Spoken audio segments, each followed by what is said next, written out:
buenas tardes, bienvenidos a este corte informativo, hoy que es viernes 31 de mayo de 2024. Soy Citlali Pérez y en los próximos minutos le presentaré la información más reciente del Poder Judicial de la Federación. Saludo a mi compañera Eusiris Rostro, en la interpretación en lengua de señas mexicana. Eusiris, bienvenida. Ahora sí, comenzamos. La falta de emplazamiento en un juicio de divorcio obliga a reponer el procedimiento desde la actuación ilegal, determinó la primera sala.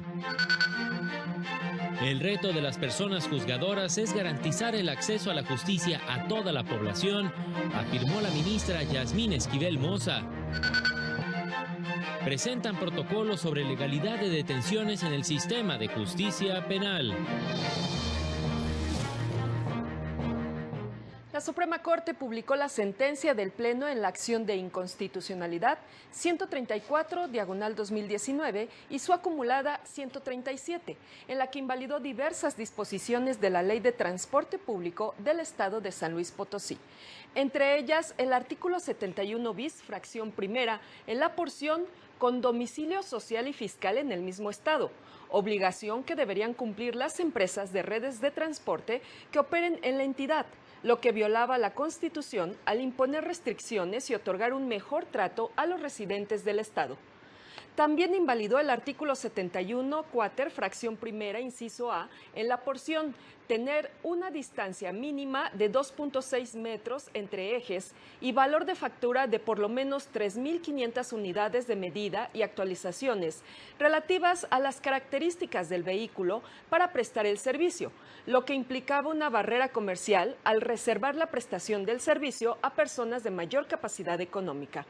Además, invalidó la fracción segunda, inciso C, penúltimo párrafo de dicho artículo, que disponía que el operador de la unidad tendría que ser propietario de la unidad, medida considerada desproporcionada, ya que impedía a la persona que carece de un vehículo ejercer el empleo de chofer.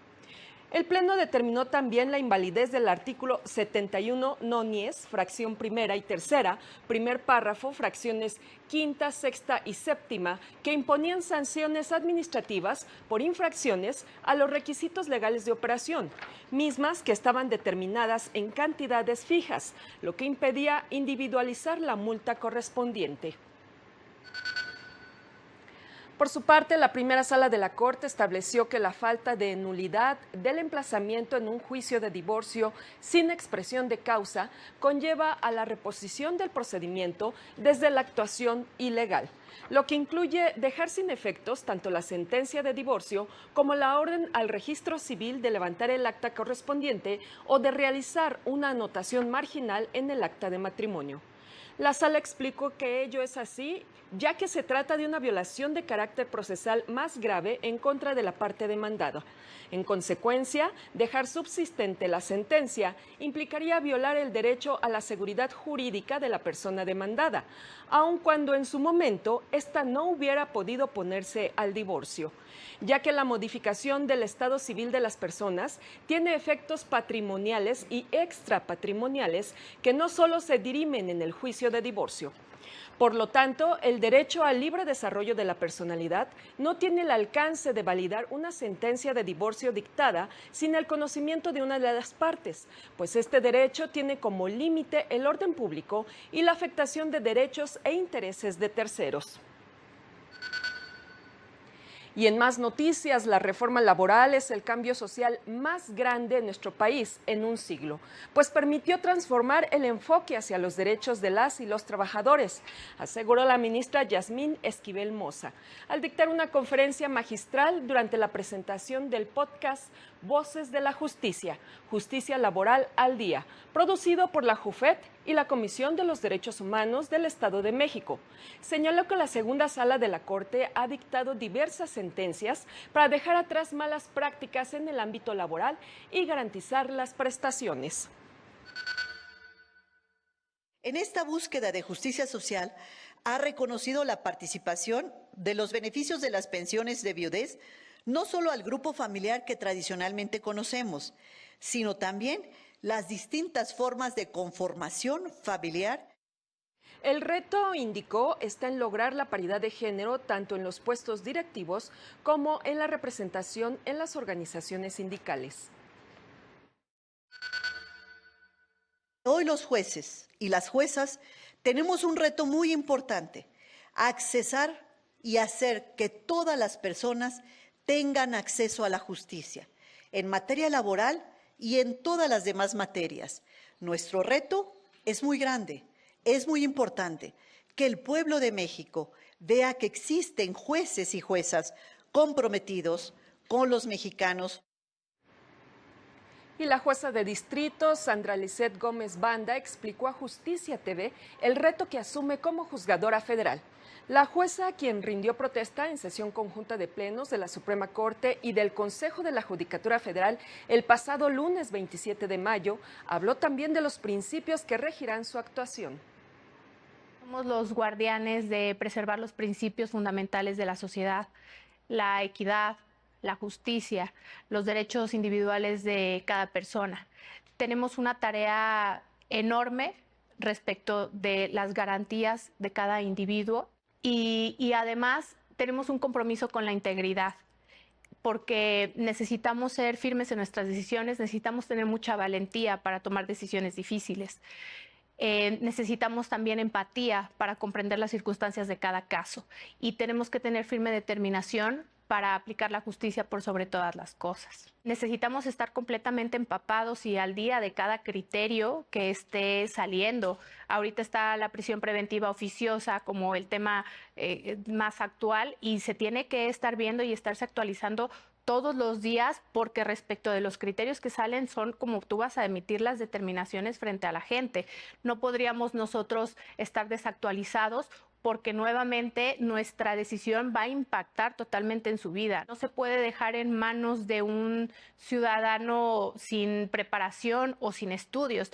Si en mi caso tengo 15 años preparándome y aún así dices, necesito seguir y seguir y seguir, no me podría yo imaginar un escenario en donde una persona sin preparación tenga que decidir sobre la libertad de una persona.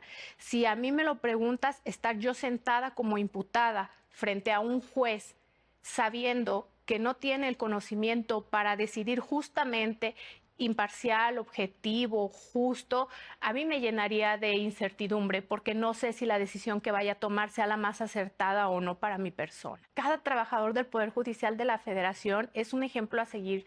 Somos personas trabajadoras que nos ponemos la camiseta todos los días, que tenemos un sacrificio de familia impresionante. No te podría decir, yo he sacrificado a mi familia más que otros. No, creo que todos tenemos un sacrificio enorme respecto de nuestros tiempos libres y de nuestra familia. Somos personas comprometidas con nuestro trabajo diario para una mejor sociedad. Y la Corte ha establecido algunos criterios para garantizar los derechos de las infancias involucradas en un proceso judicial, sobre todo de aquellas que han sido víctimas de un delito sexual, aseguró Nicolás Espejo Yaxi, del Centro de Estudios Constitucionales. Indicó durante un foro sobre protección integral a infantes y adolescentes víctimas de abuso sexual que estos criterios se enfocan en garantizar la reparación del daño y establecen las condiciones para ejercer su derecho de acceso a la justicia.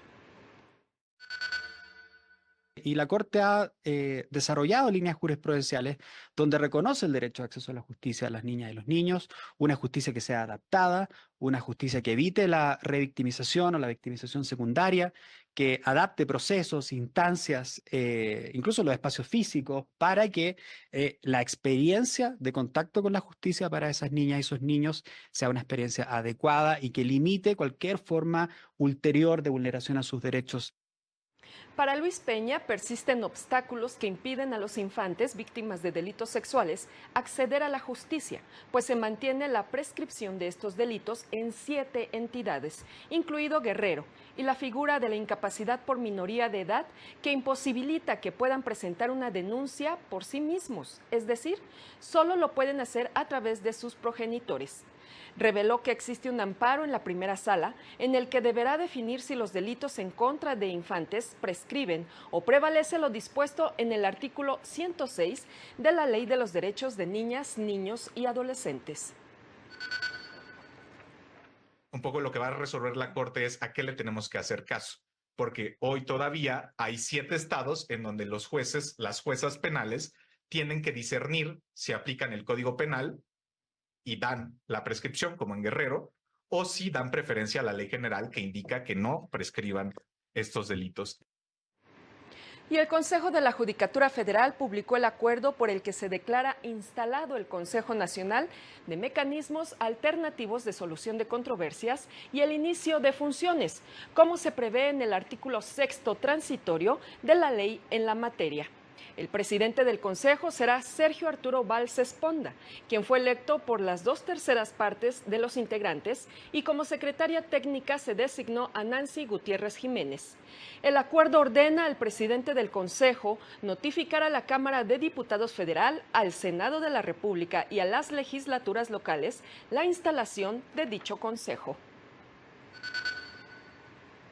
Y en la Defensoría Pública Federal se presentó el protocolo sobre legalidad de detenciones en el sistema de justicia penal, documento que explica los diversos supuestos y contextos de la detención, como la flagrancia y cómo se acredita control preventivo, supuestos legales, inspección de vehículos o personas y sus posesiones, entre otros temas relevantes.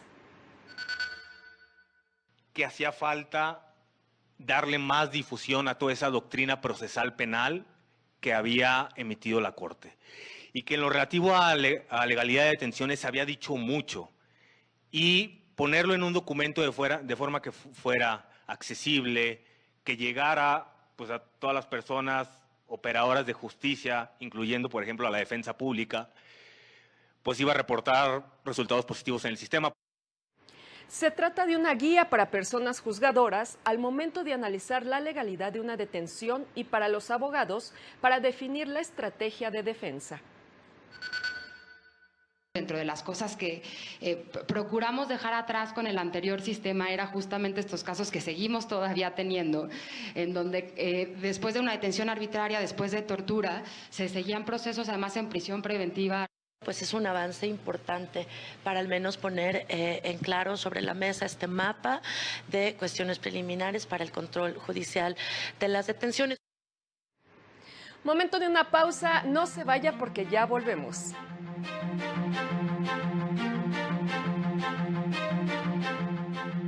Al regresar, el Tribunal Electoral acuerda medidas para resguardar cómputos distritales de la elección presidencial.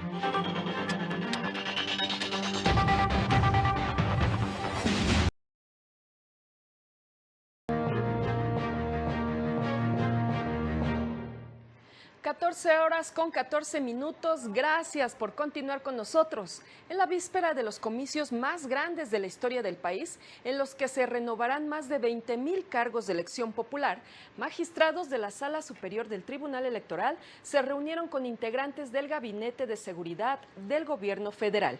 En el encuentro, encabezado por la magistrada Mónica Aralí Soto Fregoso, acordaron la coordinación para el resguardo de los paquetes electorales por parte de elementos del Ejército Mexicano, una vez concluidos los cómputos distritales oficiales de la elección presidencial. Cabe destacar que en los comicios federales y concurrentes de este domingo se elegirá presidente de la República, 500 diputados federales y 128 senadores. Se renovarán 8 gubernaturas, la jefatura de gobierno y 16 alcaldías de la capital del país, además de 1,098 diputaciones locales, 1,802 presidencias municipales, 1,975 sindicaturas, 204 concejalías, 14,560 regidurías, 22 presidencias de juntas municipales, 88 regidurías de juntas municipales, 22 sindicaturas de juntas municipales y 299 presidencias de comunidades. Y la Sala Regional Guadalajara renovó una resolución del Tribunal Electoral de Chihuahua que desechó una demanda por presentación extemporánea en la que se impugnaba la postulación de una fórmula de candidatas a diputadas locales mediante la acción afirmativa de personas indígenas.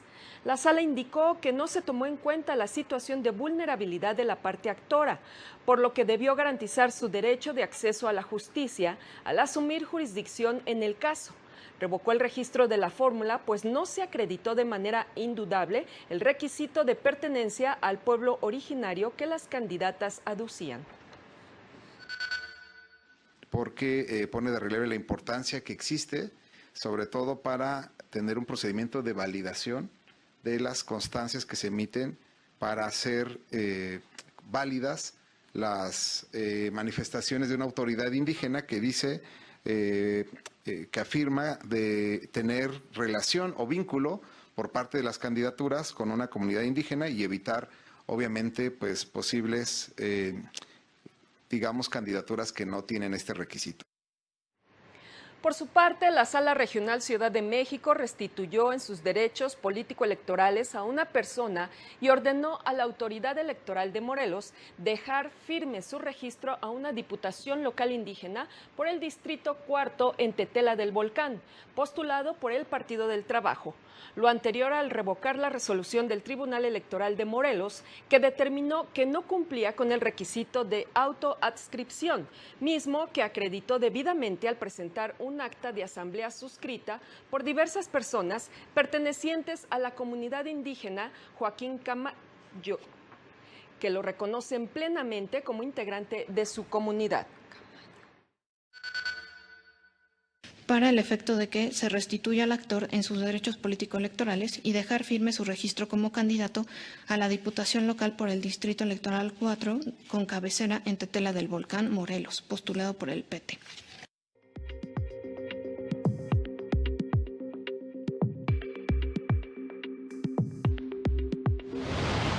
Personal del Poder Judicial de Veracruz asiste al taller introductorio para el uso y manejo de la plataforma Moodle de las Casas de la Cultura Jurídica de la Suprema Corte, a fin de que puedan asistir a las conferencias, talleres y cursos que ofrece el máximo tribunal. El Poder Judicial de Aguascalientes informó que mantendrá una guardia presencial en todos los juzgados en la entidad durante la jornada electoral de este domingo para atender las solicitudes que se pudieran presentar en el marco de la elección. La Escuela Judicial de Oaxaca imparte el taller de simulación de audiencias en materia civil y familiar a juezas y jueces de la entidad, en el marco de la implementación del Código Nacional de Procedimientos en la materia. El Poder Judicial de Sinaloa publicó la convocatoria cerrada al proceso de concurso de oposición para la designación de personas titulares de juzgados de primera instancia del ramo civil, que puede ser consultada en su página web. Para el canal del Poder Judicial de la Federación, Jesús Daza. Él o la próxima gobernante de nuestro país deberá realizar un diagnóstico de la situación de la gobernanza por parte de grupos criminales, no solo a nivel nacional, sino también municipal, si en verdad se quiere terminar con este fenómeno, consideró la politóloga Itzel Maya en el blog Axis del Tribunal Electoral. Señaló que la violencia que generan los grupos delincuenciales ya no está atada solamente al mercado ilícito de drogas, sino al control de otros mercados ilegales y legales, así como al control del territorio y la población. Además, aseguró que en las interacciones entre el Estado y el crimen organizado existen distintas formas de colusión, integración y competencia, en las que las propias autoridades, a través de acuerdos de colaboración, han decidido deliberadamente ceder territorios para protegerse de un grupo criminal rival.